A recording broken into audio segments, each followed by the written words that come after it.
أعوذ بالله من الشيطان الرجيم بسم الله الرحمن الرحيم الحمد لله رب العالمين والصلاة والسلام على رسول الله مولانا محمد مصطفى وعلى آله صحبه وسلم مدد يا الله مدد يا رسول الله مدد يا أولي الله أما بعد. Ceci étant dit. Alors, je vais pas dire notre dernier parce qu'on en reprendra plus tard, mais après on va repasser sur des cours plus de sciences qui sont plus liés à la science, au, la philosophie, enfin tout ce qui est beaucoup plus de l'ordre scientifique. Euh, mais avant ça, on va parler d'un des plus anciens monuments d'un des plus anciens monuments euh, musulmans qui sont conservés encore jusqu'à nos jours. Bien sûr, quand on parle de conserver ici, c'est dans le sens où euh, ils sont encore d'actualité. Bien sûr, avec une évolution en fonction des dynasties, etc. Mais on va parler aujourd'hui du dôme du Rocher.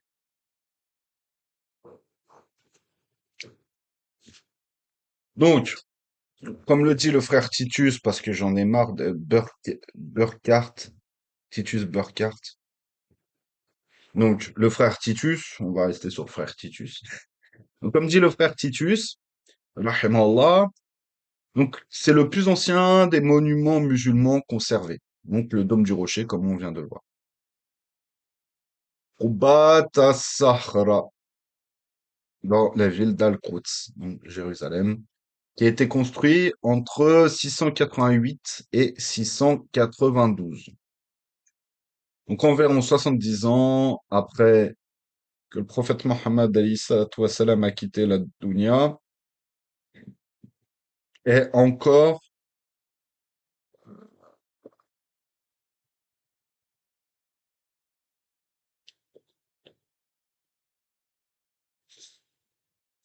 donc encore aujourd'hui, malgré sa date de construction, il a des influences à la fois byzantines et euh, tout en étant également par le choix de César. Et en fonction aussi d'autres éléments également liés à l'histoire de l'art islamique. Donc, la grande mosquée de Damas, par contre, a été fondée en 606 et terminée en 715. Et bah, c'est les travaux de réhabilitation en tant que mosquée, comme on l'avait vu la dernière fois. Et par contre, cette mosquée a priori de l'art islamique, sinon dans ses détails, du moins dans ses formes principales. Donc, après cette date, et plus exactement vers le milieu du 8e siècle, le nouvel art dut se répandre très vite sur un vaste territoire.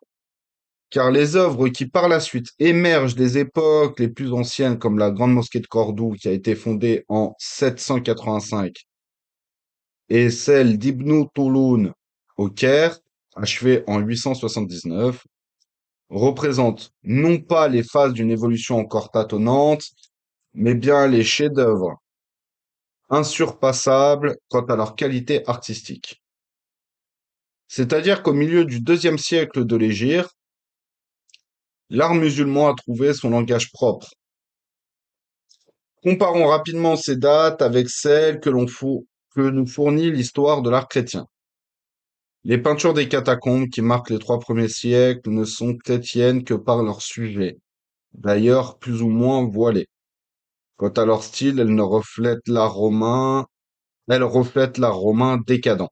Donc, ce qui est dit ici, c'est que pendant les 3 premiers siècles, l'art des chrétiens qui se cachait, en fait, l'art chrétien qui se cachait, dans les premiers temps, ils arrivent dans l'Empire romain et où ils devaient se cacher par rapport ils devaient se cacher par rapport à leur pratique. En fait, l'art n'est chrétien que par les thèmes qu'il aborde. Donc, les termes religieux, les termes religieux, passages de la Bible, etc. Mais dans le style, dans le pur style dans lequel étaient produits ces premiers arts chrétiens, le style est purement romain. Il n'y a pas de style propre. Il n'y a pas de style purement chrétien. C'est un style romain qui a été christianisé. Et c'est en ce sens où on ne peut pas parler d'uniformité au niveau de l'art chrétien. Puisqu'en fonction des régions d'influence de où l'art romain s'est établi, de où l'art chrétien, excusez-moi, s'est s'est implanté, en fait, on va garder le style local en le christianisant. C'est pour ça d'ailleurs que vous allez dans certaines églises en Amérique latine, que ce soit l'iconographie, la décoration, tout ce que vous voulez, ils gardent, en fait, c'est un mélange entre de l'art espagnol et une christianisation de l'art, euh, de l'art local, en fait. C'est pour ça d'ailleurs aussi qu'il y a toute une symbolique au niveau de la Santa Muerte, par exemple au Mexique, Honduras, etc. La Santa Muerte, donc l'équivalent de la Sainte Vierge, mais en squelette, etc., est intrinsèquement liée en fait à une christianisation des anciens rites et de l'ancienne symbolique, euh, maya, aztèque, etc., où la symbolique de la mort était très importante. Bon après, je peux comprendre, certains vont dire oui, mais la Santa Muerte, c'est un truc qui est très lié aux narcotrafiquants, nanana, c'est pas réellement un truc chrétien. Oui, mais en attendant, même si c'est la sainte des narcotrafiquants, tout ce que vous voulez, et des criminels dans la région, la Santa Muerte reste une symbolique chrétienne de par la symbolique de la Vierge Marie. En fait, c'est une Vierge Marie de trafiquants, de cartels, de gangs de- du Mexique et d'Amérique centrale.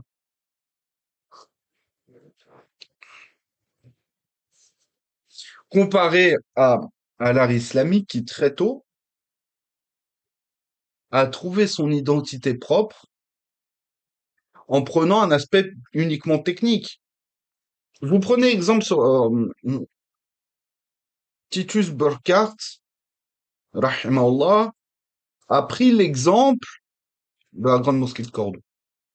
Lorsque la grande mosquée de Cordoue a été fondée, même en s'inspirant de certaines pratiques extérieures au territoire musulman, elle a trouvé son identité propre, son style propre. Même s'il y a au niveau du mihrab, de la faïence, et une décoration byzantine, notamment dans tout ce qui est ouais, j'ai perdu le terme. Ouais. Non, non, non, non, non, non, non, non. Euh, pas la marqueterie, les petits carreaux. En gros, ouais, la faïence. Mais j'ai un terme spécifique, mais je l'ai perdu sur le moment. Ça m'énerve. Ça m'énerve quand je perds les termes comme ça. Je passe pour un imbécile et j'aime pas ça. Mmh. On va rester sur la faïence, même si c'est pas réellement ça, mais on va rester sur la faïence. En gros, la faïence, ils ont fait venir des travailleurs de, du monde byzantin, en gros de l'État byzantin, qui étaient experts dans leur domaine pour venir faire la faïence au niveau du Mihrab de la grande mosquée de Cordoue. Mais en respectant un cahier des charges qui est venu de la demande des gouverneurs musulmans. Donc, le cahier des charges était d'inspiration musulmane, même si la technique, même si la technique et les travailleurs qui ont travaillé sur le mihrab étaient par exemple byzantins. C'est que la différence entre l'art islamique et l'art chrétien, c'est que l'art islamique, même s'il prend une influence, une technique de travail qui vient de l'extérieur, le cahier des charges est islamique. Or, à contrario, le monde chrétien va garder des influences locales et tenter de christianiser des influences locales. Par exemple, la fête des morts au Mexique, il y a toute une symbolique qui vient des anciennes fêtes païennes, euh, aztèques, mayas, etc. Et le lendemain, ils se retrouvent tous à l'église pour le, pour la Toussaint. La Santeria, qui est une pratique moitié vaudou, moitié catholique que l'on peut retrouver à Cuba, on a christianisé, selon le rite catholique, des pratiques vaudou originaires des Yoruba. Ça peut s'expliquer du fait que les Yoruba voulaient garder leurs anciens rites de leur point d'origine. Les Espagnols leur imposant une catholisation forcée beaucoup plus que les Français ou les Américains, sachant que les Américains étaient plus protestants, mais voilà. Si on prend un autre pays catholique, les Français étaient moins rigides, ils étaient beaucoup moins rigides sur l'imposition du christianisme. Si leurs rites et leurs pratiques leur permettaient de mieux travailler dans les champs de coton, pardon, les champs de canne à sucre, c'était plus la canne à sucre, c'est pas grave. Les catholiques, les Espagnols, eux, convertissaient de force et imposaient de force la pratique du rite catholique à leurs esclaves. Ce qui fait que s'ils voulaient garder leur pratique, euh, leur rite et leur pratique, par exemple Yoruba, vaudou, même si c'est pas réellement vaudou, mais c'est pour qu'on se comprenne, et ils ont dû penser et réfléchir à comment cacher ou catholiciser nos rites afin d'eux. Ce qui fait que c'était beaucoup plus acceptable par les contremaîtres et les maîtres, des propriétés. Ce qui fait qu'encore aujourd'hui, euh, la Santeria, qui existe encore et qui est encore pratiquée par certains aujourd'hui, ce qui fait que la Santeria, par exemple, elle, ils, certaines divinités Yoruba vont porter à la fois un nom d'origine Yoruba, etc., mais également une équivalence parmi les saints chrétiens et les saints catholiques. Et c'est tous ces concepts-là qui font que l'art islamique a islamisé, en fait des techniques. Une fois qu'ils maîtrisaient les mêmes techniques, par exemple, que les Byzantins ou autres, ils ont travaillé les choses d'eux-mêmes. Ils ont produit, ils ont produit eux-mêmes après des maîtres artisans dans la marqueterie, etc. Donc réellement, il y a eu une réelle islamisation des techniques, mais non pas une islamisation de l'art local. Ce qui était produit avant la venue de l'islam était produit avant la venue de l'islam. Une fois que l'islam est venu, on a appris la technique, on l'a maîtrisée, par la suite, on l'a islamisée. Parce que les nouveaux artisans étaient musulmans.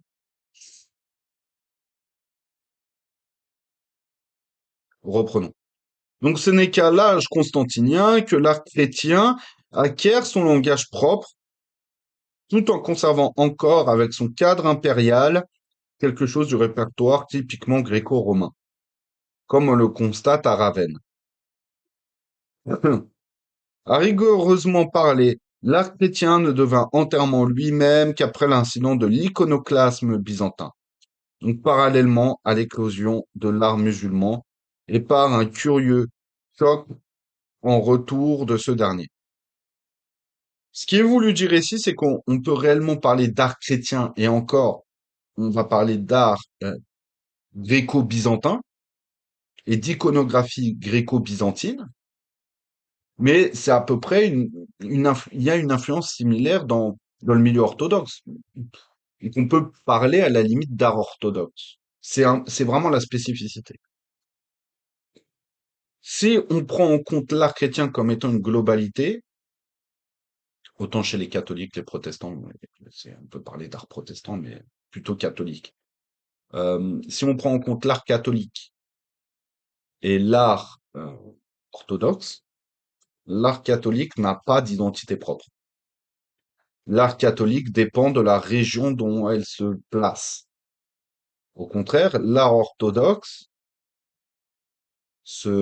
est similaire. Certains détails vont changer entre la Grèce, la Russie, l'Ukraine ou certaines régions des Balkans, où il y a une forte communauté orthodoxe. Il y a des petits détails subtils qui vont changer, mais l'art est globalement homogène chez les orthodoxes, chez les catholiques. Quand on va en Afrique, en Amérique latine, en Europe ou en Asie, l'art est pas du tout le même. L'iconographie n'est pas la même. Et c'est de là toute la différence. C'est que le, l'art catholique et, on va dire, la papauté de manière générale n'a pas pensé en termes civilisationnels et n'a pas codifié un art, on va dire, impérial catholique. Au contraire des Byzantins, des Romains d'Orient.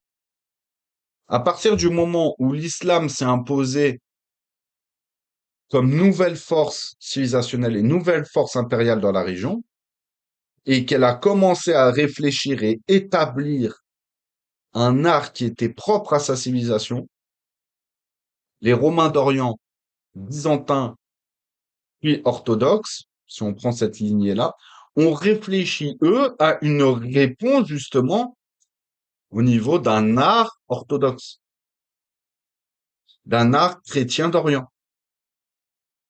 Ce qui n'a pas été le cas des Européens occidentaux et des chrétiens occidentaux, notamment les catholiques.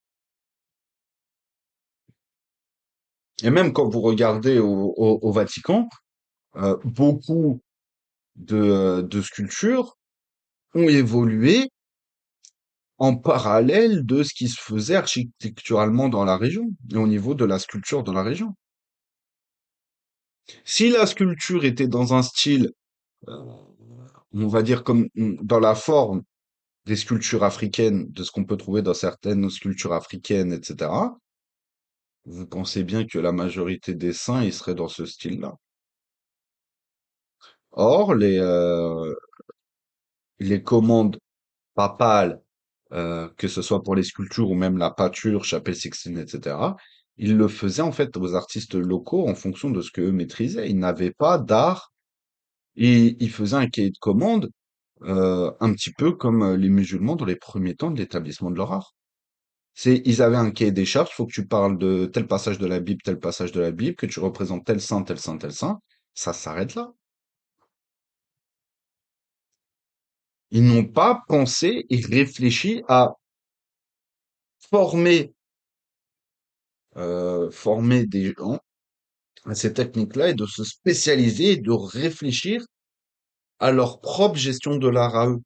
C'est pour ça que, comme on le voit, si vous allez voir sur Internet des églises en Amérique latine, au Chili, en Colombie, au Honduras, au Mexique, etc., l'architecture va être complètement différente.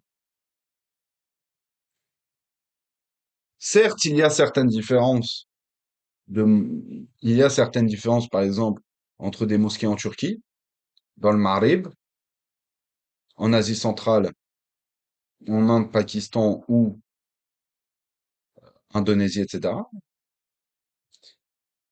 Mais globalement, l'organisation, l'idée est la même. Ça va être dans des détails spécifiques. Et encore que le modèle que l'on va retrouver en Turquie, Asie centrale et Inde-Pakistan, Bangladesh, c'est un modèle qui est très similaire. Ça va être dans les décorations qui va différer. Ça va être dans les décorations, dans des détails minimes qui va différer. Sinon, le style est le même. Vous allez globalement dans le Maghreb jusqu'en Égypte, dans le Maghreb, et encore l'Égypte c'est assez partagé parce qu'il y a aussi cette influence un peu turque de par l'influence des Mamelouks. Donc l'Égypte, on va le mettre ça. Mais vous allez à part la grande mosquée de Damas, mais vous allez dans le Chem, en Turquie, Asie centrale et euh, Pakistan, euh, Pakistan, nord de l'Inde, etc. Le style est globalement homogène. Vous allez dans tout le Maghreb, le style est globalement homogène. Vous allez en Afrique, vous allez en Afrique occidentale, le style est globalement le même. Pareil, vous allez au niveau de la région de la Corne de l'Afrique, Somalie, Djibouti, Érythrée, euh, Yémen, Oman, et une partie du sud de l'Arabie, dans le sens la péninsule, la région de l'Arabie. Le style est globalement homogène, le style est globalement le même. Et en fait, c'est en ce sens où on va parler de grandes régions avec des grands styles architecturaux régionaux, mais après, sinon, dans ces régions, ça bouge pas. Parce qu'il y a les réalités locales qui font qu'ils ont créé leur style qui leur est propre. Des fois, tu vas chez les chrétiens, dans l'art catholique entre guillemets. En fait, c'est au-delà de ça, c'est qu'ils ont christianisé un art local. Ces grandes régions, même si globalement ils ont un style similaire en fonction des grandes régions, c'est parce que les locaux ont réfléchi à leur propre identité au niveau de l'art islamique.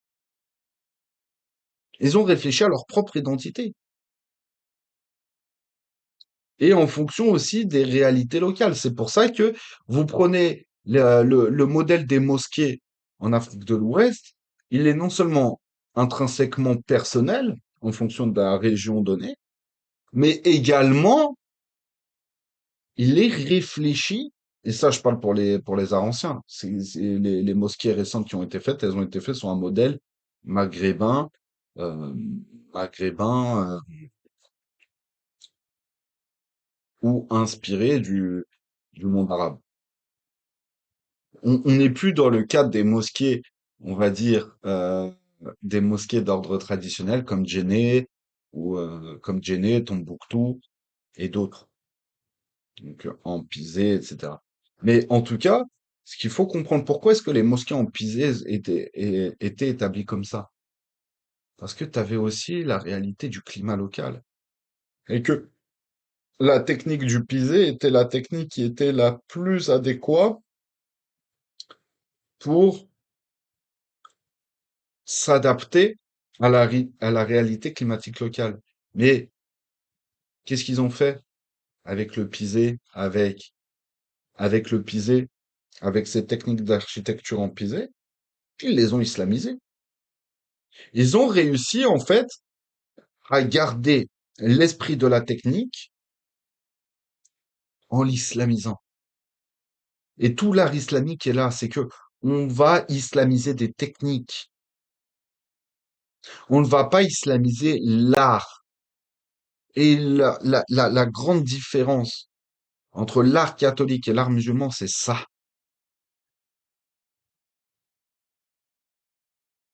Les catholiques vont christianiser, vont baptiser, allez, on va prendre cette symbolique. Les catholiques vont baptiser les arts locaux.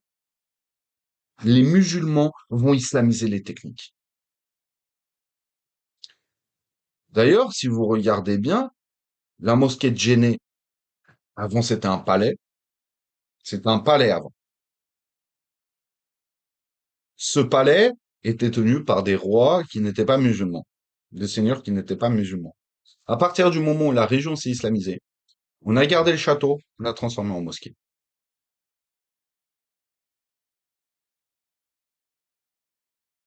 C'est-à-dire que on a gardé la base. Et la base n'a pas bougé. C'est juste, on a agencé l'intérieur selon les techniques et la, selon les techniques, euh, selon le cahier des charges qui incombe à une mosquée. Et par la suite, une fois que, par exemple, pour la mosquée de Djenné, je crois que la mosquée de Djenné, elle est même plus ancienne, si je me souviens bien, que la mosquée de Tombouctou. C'est-à-dire que une fois que le bâtiment qui aujourd'hui est la mosquée de Djenné est devenu une mosquée, je crois que c'est après sur le modèle de la mosquée de Djenné qu'ils ont construit Tombouctou de zéro, si je me souviens bien. Je maîtrise un petit peu moins la région de l'Afrique de l'Ouest, mais si je me souviens bien, Tombouctou en fait a été construit sur le modèle de Djenné, mais en partant de zéro, d'un modèle des charges purement islamique avec avec la technique qui était utilisée dans la région.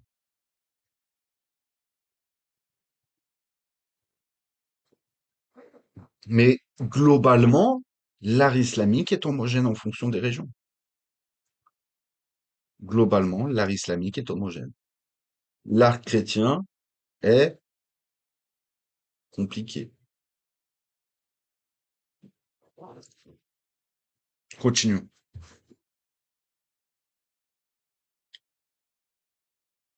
Donc, dans le cadre de l'islam, la cohésion des ordres religieux et sociaux favorisait l'éclosion de l'art. Donc, le dôme du rocher est parfois appelé également la mosquée de Omar, en parlant de Omar ibn al-Khattab.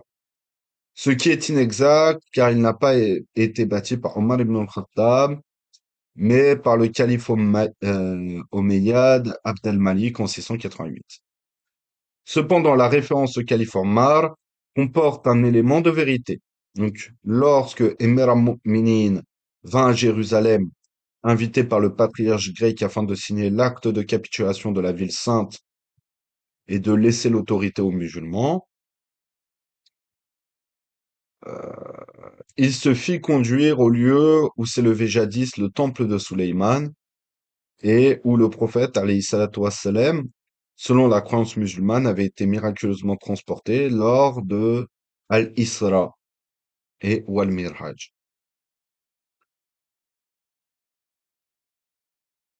Donc donc à l'endroit où est établi le dôme du Rocher actuellement, euh, à l'époque où Omar ibn al-Khattab était venu, était encombré de débris et d'ordures que les habitants chrétiens de la ville y avaient déchargés par rancune envers les Juifs.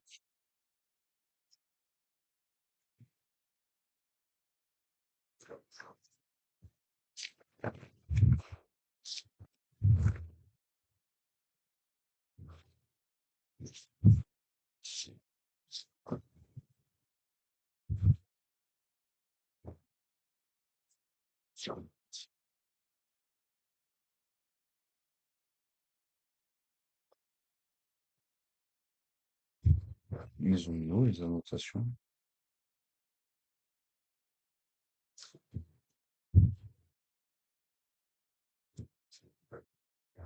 Attends, attends.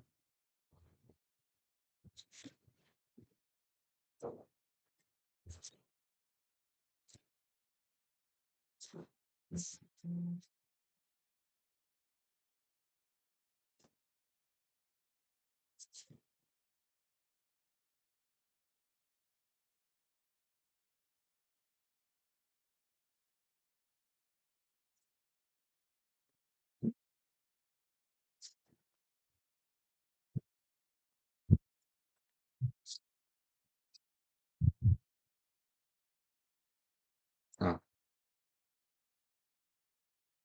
Euh, en fait, les chrétiens considéraient comme maudit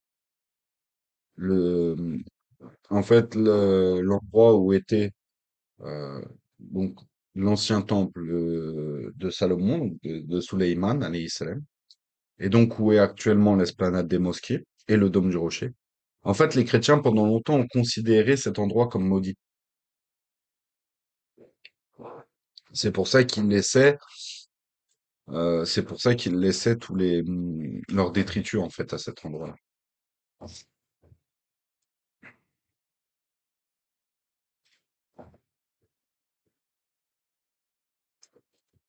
Omar, radiallahu anhu, reconnut le lieu sacré d'après la description que le prophète, alayhi salatu wassalam, lui en avait fait, et se mit à le nettoyer de ses propres mains. Donc, selon l'historien, par rapport à ce récit, selon l'historien byzantin Eutychius, Omar, radiallahu anhu, visitait l'atrium de l'église du Saint-Sépulcre en compagnie du patriarche Sophronius. Quand ce fut l'heure de la prière, il dit au patriarche, je désire prier. Et celui-ci répondit, prie ici. Omar refusa, sur quoi on le conduisit vers la basilique adjacente, pour qu'il y prie. Il refusa de nouveau et sortit de la basilique vers l'est et pria seul. Puis il s'exprima qu'il aurait voulu éviter que les musulmans, prenant comme prétexte la prière accomplie par Omar ibn al-Khattab, ne confisquent l'église et en fassent une mosquée. Par la suite, on bâtit entre le rocher qui forme le sommet du mont Moria et l'endroit qui devait plus tard élever la mosquée Al-Aqsa, donc un simple oratoire islamique en bois. Quant au dôme qui recouvre le rocher sacré, il fut construit par le calife omeyyade à l'époque où la Mecque se trouvait au pouvoir de son rival Ibn al-Zubayr, afin de favoriser le pèlerinage des fidèles à Jérusalem, en compensation du pèlerinage à la Mecque, temporairement interdit. Donc le rocher est en effet sacré aux yeux des musulmans pour trois raisons. Un souvenir d'Ibrahim, alayhi salam, qui s'était rendu sur le mont Moria pour y sacrifier son fils à cause du temple de Sulayman, dont le Saint des Saints se trouvait en ce lieu. Donc quand on fait allusion au Saint des Saints, selon certains archéologues, ce n'est pas le Saint des Saints, mais l'autel des Holocaustes qui occupait cet endroit. Mais la délimitation du plateau où s'élève aujourd'hui le dôme du rocher rend peu vraisemblable une implantation du temple à l'ouest de ce point.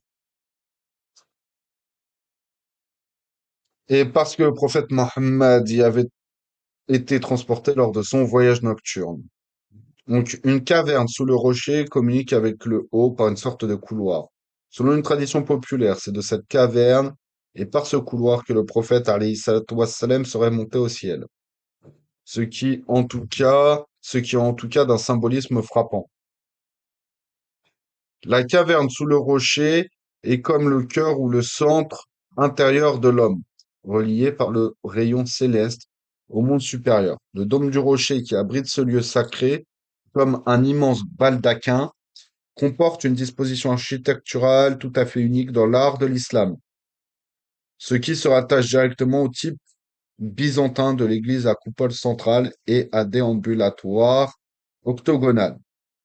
Il apparaît même comme l'aboutissement logique et définitif de toute une évolution architecturale romaine et byzantine, dont plusieurs exemples assez proches du nôtre se retrouvent en terre de Palestine.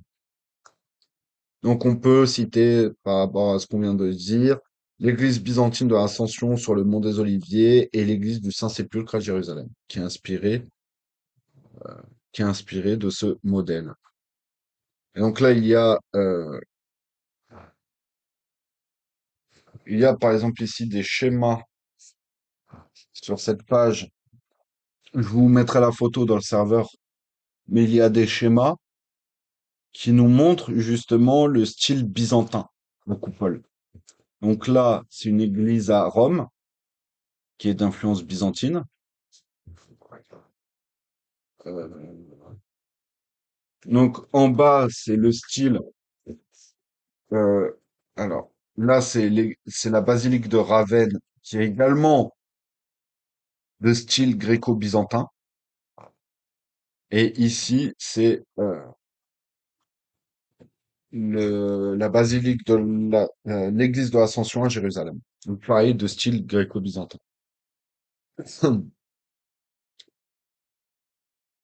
Or, ce n'est qu'en milieu musulman que ce type d'édifice pouvait s'affirmer dans toute sa pureté. Donc, on parle ici de la pureté platonicienne. Les constructions précédentes de même type sont plus ou moins compliquées par souci statique ou des exigences liturgiques, nécessité d'appuyer la coupole par des soubassements, besoin de prolonger l'espace intérieur par un chœur, ce qui obligeait à fondre en un seul corps les divers éléments géométriques dont est fait l'édifice, tandis que le sanctuaire musulman reçoit toute sa beauté de l'articulation contrastante de ces mêmes éléments, l'hémisphère de la coupole sur son tambour circulaire et l'octogone cristallin qui l'entoure. La coupole est faite d'une double calotte de bois recouverte d'une couche de métal doré, de sorte qu'elle n'a pas besoin de contreforts encombrants. Son galbe est plus élancé que celui des coupoles byzantines. Donc, le galbe, c'est le- la forme arrondie. La forme arrondie, etc.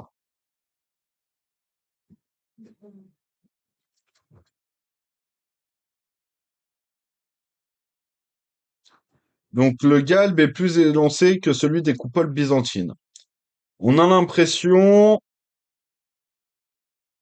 que c'est ici que pour la première fois une coupole acquiert toute sa puissance résonante, caractéristique de tant de monuments islamiques. Les faces de l'octogone aujourd'hui ornées de faïences turques, d'origine turque, étaient jadis recouvertes de mosaïques. Ah, c'est la mosaïque que je cherchais tout à l'heure. C'est la mosaïque le terme que je cherchais tout à l'heure. Donc quatre portails s'ouvrent dans la direction des points cardinaux et situant ainsi l'édifice symboliquement au centre de la Terre. L'intérieur, plus que l'extérieur du sanctuaire, donne une impression byzantine ou romaine, en raison de l'emploi de colonnes antiques, en partie reliées par des architraves.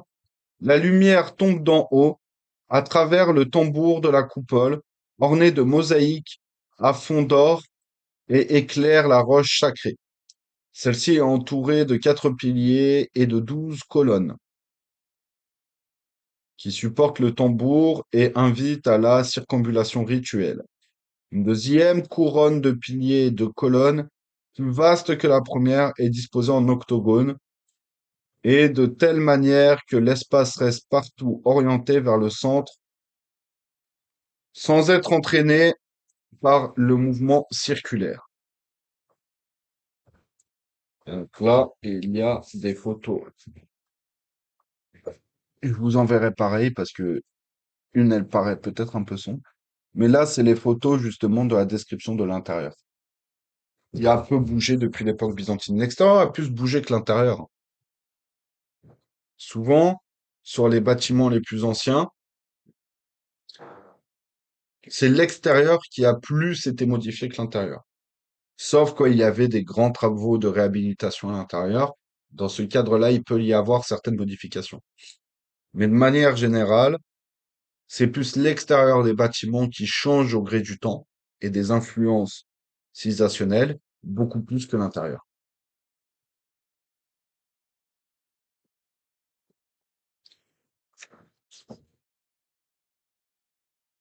Donc le secret de cette transformation du mouvement en repos réside dans le fait que les bases de tous les piliers se situent sur les points d'intersection d'un polygone étoilé, résultant de 2 carrés inscrits dans un cercle au milieu.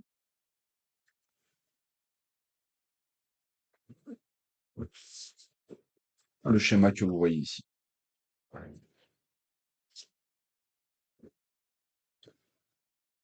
Que je vous enverrai également sur le serveur, ne vous inquiétez pas.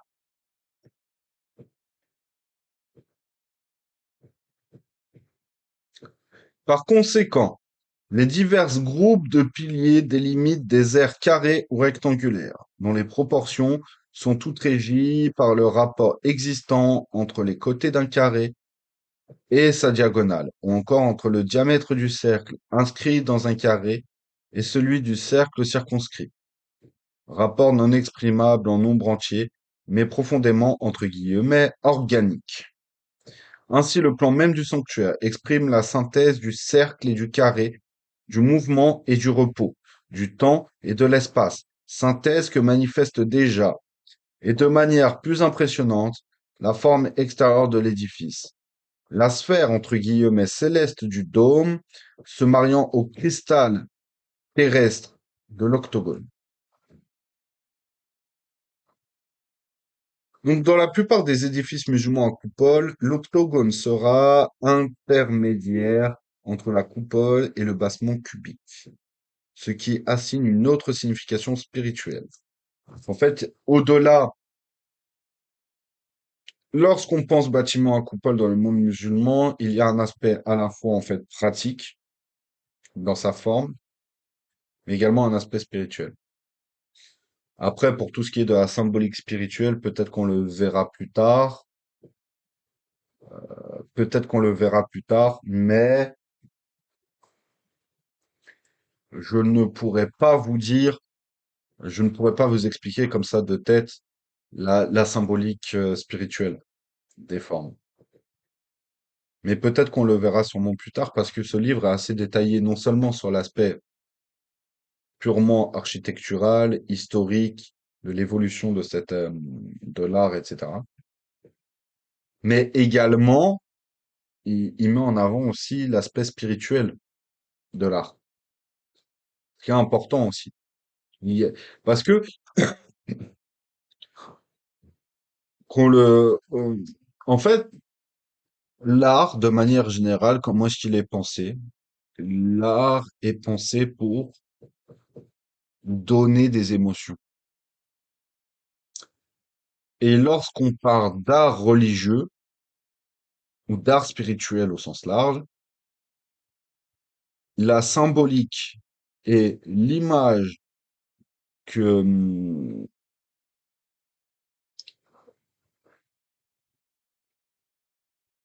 le but d'une mosquée est d'être jolie. Le but d'une mosquée est d'être jolie. Et le but d'une mosquée, et le but aussi de la mosquée, c'est d'avoir une architecture qui permet et qui facilite aussi la transcendance, l'élévation spirituelle. Si, si on enlève cet aspect si on enlève ce côté cette recherche de la transcendance et de l'élévation spirituelle de par les couleurs qui sont utilisées, les formes, les formes architecturales de la mosquée, la décoration, etc. Si on enlève cette utilité à l'art, on a perdu. Aujourd'hui, beaucoup de mosquées en France essayent de réfléchir à comment s'intégrer de manière, on va dire, qui ne fasse pas cassure dans comment je pourrais dire ça, qui ne fait pas cassure dans l'architecture locale, mais on ne réfléchit pas forcément justement à cet aspect transcendant au niveau de l'art et de l'architecture. On va réfléchir à l'aspect pratique, et dans les aspects pratiques, il y a aussi l'aspect de discrétion, entre guillemets, de ne pas casser euh, l'harmonie du quartier où elle s'est établie, etc., etc. Mais il y a aussi une réelle question à se poser. C'est toute la question de justement comment est-ce que l'art islamique et notamment l'architecture et encore plus lorsqu'il s'agit de lieux d'adoration, notamment les mosquées, comment est-ce que justement on réfléchit à ce que l'architecture et comment est construite la mosquée facilite aussi cette transcendance, facilite aussi cette élévation spirituelle.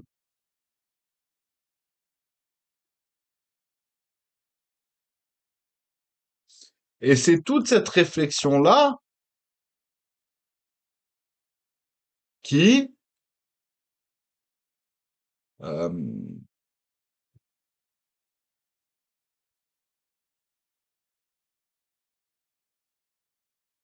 c'est toute cette réflexion-là, en fait, qui justement amène à aussi une certaine réflexion sur comment est-ce qu'on agence les mosquées.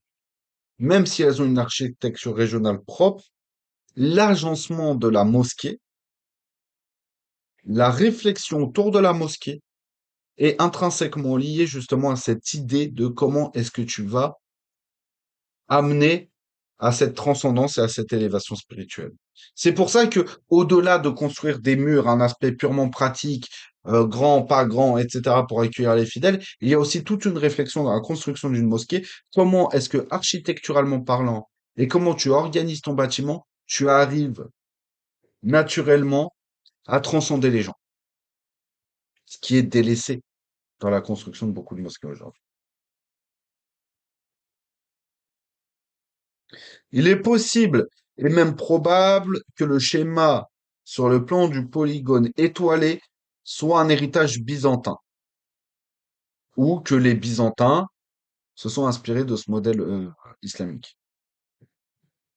Et cet héritage byzantin se rattachera à son tour à un héritage platonicien et pythagoricien de l'Antiquité.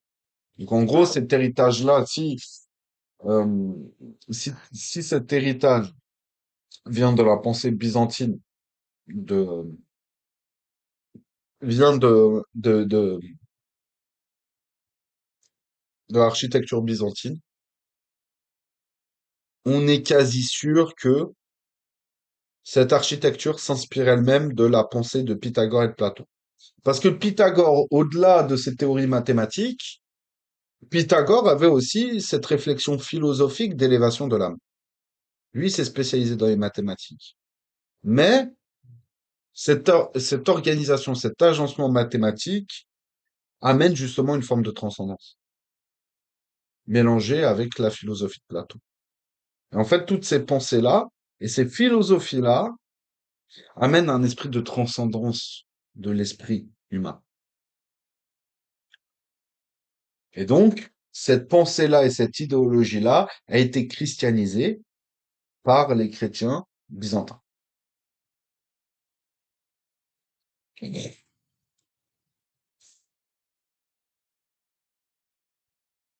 Donc, le polygone étoilé à 8 pointes jouera un rôle fondamental dans l'art musulman et apparaîtra aussi bien dans l'ordre décoratif que dans l'art architectural. En pratique, de tels schémas directeurs permettaient la transposition sur un art architectural d'une échelle à une autre, sans avoir recours à des unités de mesure très exactes. En même temps, cette application d'une géométrie qualitative et non purement quantitative à l'architecture comporte un aspect spéculatif et même contemplatif. C'est l'art de faire participer, c'est l'art de faire participer le multiple ou le diversifié à l'unité. S'il fallait une preuve de la continuation dans l'art islamique d'un élément de gnose antique, c'est ici qu'on le trouverait. Donc c'est dans la disposition géométrique et architecturale. Donc il ne fait aucun doute que les constructeurs du Dôme du Rocher y voyaient l'image du centre spirituel du monde. Certes, pour les musulmans, ce centre est avant tout symbolisé par la Kaaba, mais Jérusalem, et particulièrement le mont Moria, a toujours été considéré comme un avatar de ce même centre et aussi comme le lieu où les événements décisifs de la fin des temps doivent se dérouler. Même si tout est relatif, et ça, on le verra on le verra dans l'évolution dans nos cours sur les croisades. Mais pendant un temps, en fait, pas que Jérusalem était délaissée, n'était pas considérée comme une ville sainte, mais c'était une ville de moindre importance. Pourquoi? Parce que plus éloignée des grandes routes commerciales, plus isolée, autour d'une terre qui n'était pas forcément très fertile. Et c'est pour tous ces aspects-là où beaucoup de musulmans étaient attachés à l'image de Jérusalem, mais de loin. Certains, euh,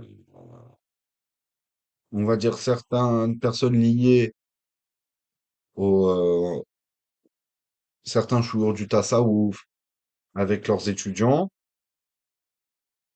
aller à Jérusalem pour méditer.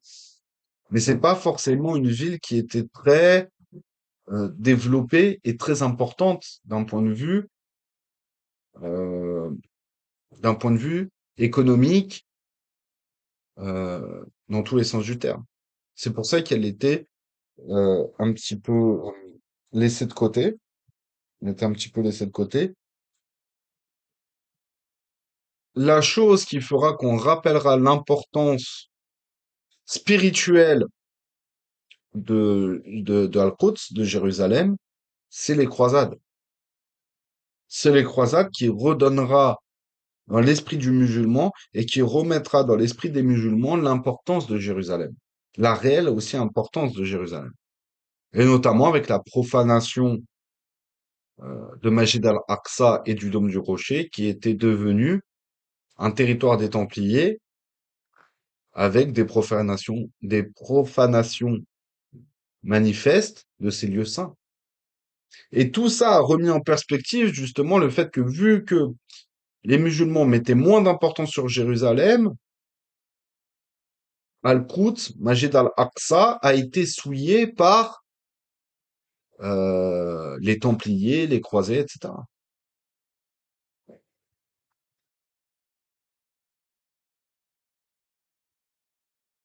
Donc le tambour de la coupole est supporté par 4 piliers et 12 colonnes. Et le déambulatoire compte 8 piliers et 16 colonnes, ce qui fait au total 40 supports. Nombre des saints qui, d'après une parole du prophète alayhi salatu wassalam, constituent les piliers spirituels du monde à chaque époque. Nous avons déjà mentionné la disposition des 4 portails par rapport aux points cardinaux. Il nous reste à dire quelques mots des mosaïques ornant l'intérieur du tambour du dôme.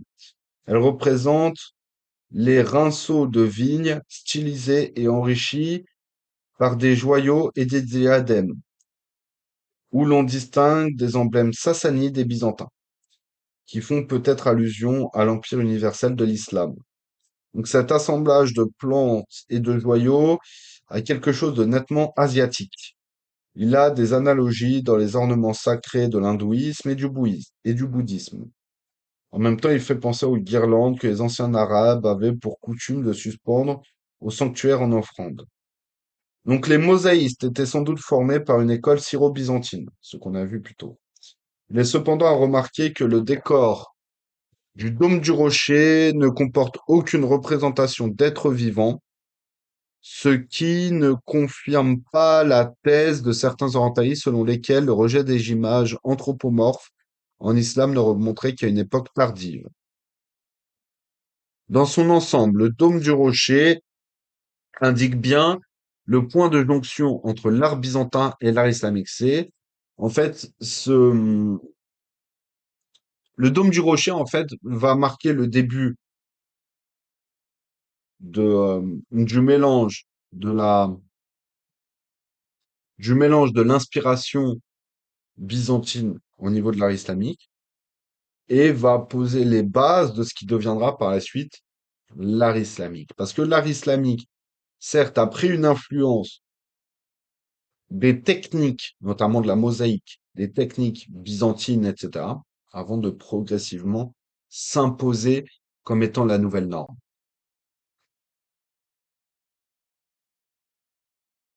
Donc, dans son ensemble, le dôme de Nain, donc ça on vient de le voir, euh, naissant, jonction qui précisément était possible en vertu de l'élément platonicien, entre guillemets, inhérent à l'art byzantin.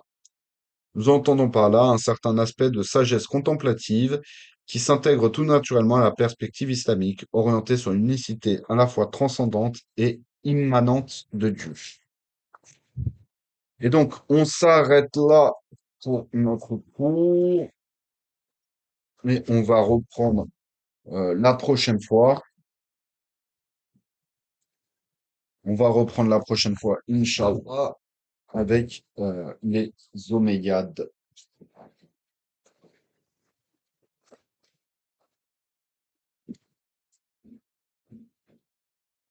سبحانك اللهم وبحمدك أشهد أن لا إله إلا أنت أستغفر الله وأتوب إليك بسم الله الرحمن الرحيم والعصر إن الإنسان لفي خسر إلا الذين آمنوا وعملوا الصالحات وتواصوا بالحق وتواصوا بالصبر اللهم صل على سيدنا محمد عدد ما في علم الله صلاة دائمة بدوام ملك الله سبحان ربك بعزة ما يصفون وسلام على المرسلين والحمد لله رب العالمين الفاتحة